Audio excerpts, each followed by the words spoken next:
Assalamu alaikum hörmətli görürmənlər. Uyğur Axbarat Mərkəzinin həftəlik xəbərlər proqramımıza xoş gəldiniz. Mən Muhammed İzzət. Aldı bilan xəbərlərimizdən asasi məzmunları bilan tanışıb çıxaylı. Xitay Olimpikini diplomatik boykot qıldığı dövlətlərin sani gün-seri köpəyməkdə. Amerika Xitay şirkətləri və əməldarlarına Uyğurlarga qılğan zulmləri səbəblik cəza elan qıldı.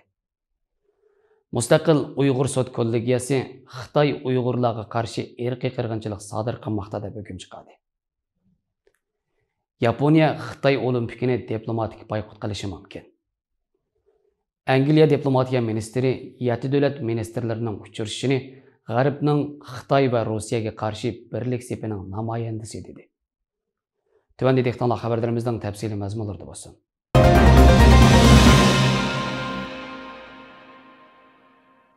Daily Press Tour'un 8 dekabrdagi xabar qaraganda 7 dekabr Kanada baş vaziri Justin Trudeau kishilik huquq jihatdagi andishlar sababli Beijing qishliq olimpik musobaqasini diplomatik boykot qiladiganligini jakarlagandan keyin mazkur olimpikni boykot qilgan davlatlarning soni 5 ga yetgan.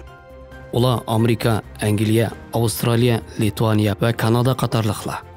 Justin Trudeau mazkur olimpikni boykot qiladiganligi to'g'risidagi so'zida yana biz Xitoy hukumatining takrorlanayotgan kishilik huquq tafsirchiliklardan favqulodda andishlanmoqdamiz. Ular bizning har qanday diplomatik vakil avatmaydiganligimizdan hayron qolmaslik kerak degan.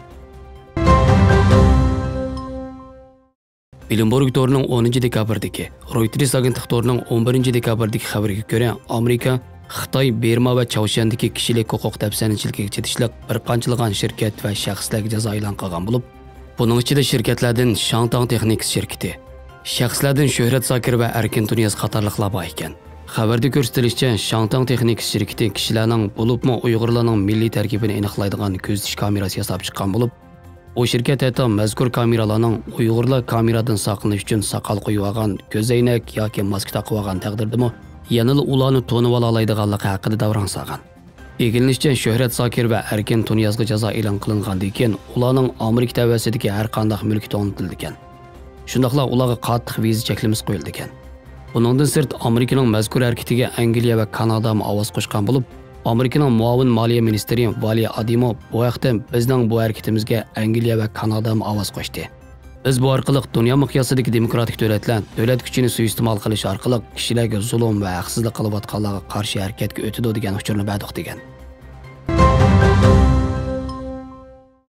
BBC Tour'ning 10 dekabrdagi xabariga ko'ra, Angliyada qurilgan Uyg'ur Sud kollegiyasi 9 dekabr kuni Xitoy Uyg'urlarga qarshi irqiy qirg'inchilik jinoyati sodir qilmoqda deb hukm chiqargan. Va bu qarorga Xitoyning Uyg'urlarga qaratgan nopos cheklash va ayollarni tug'mas qilib etish qilmishlarini asosli sabab sifatida ko'rsatgan. Mazkur sudga mas'ul bo'lgan tajribalik advokat Jeffrey Nice Xitoyning Uyg'ur va boshqa osonliq millatlarning noposini uzoq muddatli azaytish uchun qasddan sistemalik va birlik keltirilgan siyosatlarni yo'l qo'yganligini aytgan. U yana mazkur sud qatnashgan mutaxassislarning Xitoy raisi Xi Jinpingni o'z ichiga olgan yuqori darajali Xitoy amaldorlarini Sharq Turkistondagi musulmonlarga qartilgan jinoyatlarning asosli javobgarlari deb qaraydiganligini bildirgan. Lekin Aynunus Tour'ning 10 dekabrdagi xabariga ko'ra, Xitoy yanada ilgarigi tutumini davomlashtirib, mazkur sudni va chiqargan hukmini xonakilashtirishga uringan. Xitoy axborot bayonotchisi mazkur sudni Ossondagi Xitoy qarshi unsurlar tarafidan jamoatchilikni aldash va qaymoqtirish uchun qo'llanilgan siyosiy qurol deyish bilan bir vaqtda, sudning oxirgi hukmini hech qanday qonuniy asosi yo'q. Bir o'chim shubrandilarning siyosiy hazilkashligidan boshqa narsa emas degan. Al Jazeera Tour'ning 11 dekabrdagi xabariga ko'ra, Yaponiyadagi Yomiuri gazeti aloqador masaladan xabardor bir qancha kishining so'zini naql keltirib, Yaponiyaning yuqori darajali hukumat amaldorlari 2 oyda Beijingda o'tkazilgan qishliq olimpik musobaqasiga bormasligi, ya'ni Amerikaga o'xshash yo'l tutib, mazkur musobaqani diplomatik boykot qilishi mumkin degan. Mazkur gazetning xabariga qaraganda, Yaponiya hukumati mushu oyning oxiri bu vaqtda rasmiy qaror chiqarishi mumkin ekan.